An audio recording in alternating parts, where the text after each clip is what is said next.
Omania mobiles, AM road Perumbavoor, PO junction Muvattupuzha.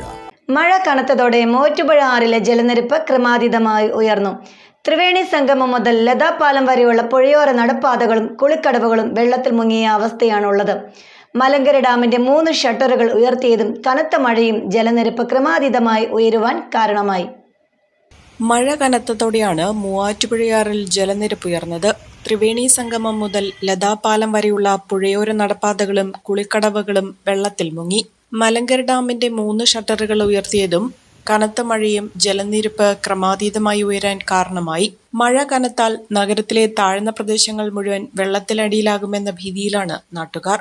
മഴയോര മേഖലയിൽ കനത്ത മഴ തുടർന്നാൽ പ്രതിസന്ധി രൂക്ഷമാകും. നിലവിൽ പ്രളയഭീതി നിലനിൽക്കുകയാണ്. മൂവാറ്റുപുഴ നഗരത്തിലെ വെള്ളൂർക്കുന്നം കടവിൽ ഏതാനും നടകളൊഴിച്ചാൽ ബാക്കിയെല്ലാം വെള്ളത്തിനടിയിലായി. കഴിഞ്ഞ മഹാപ്രളയത്തിൽ മൂവാറ്റുപുഴയിൽ വ്യാപക നാശനഷ്ടം സംഭവിച്ചിരുന്നു.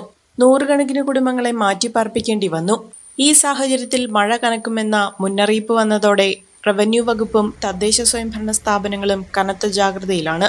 അഗ്നിരക്ഷാസേനയും പോലീസും സന്നദ്ധ സംഘടനകളും ഏത് സാഹചര്യവും നേരിടുന്നതിനുള്ള ഒരുക്കങ്ങൾ പൂർത്തിയാക്കിയിട്ടുണ്ട്. നേത്ര സംരക്ഷണത്തിന് നമ്മുടെ Ahalya Ahalya foundation eye hospital, കേരളത്തിൽ എല്ലായിടത്തും.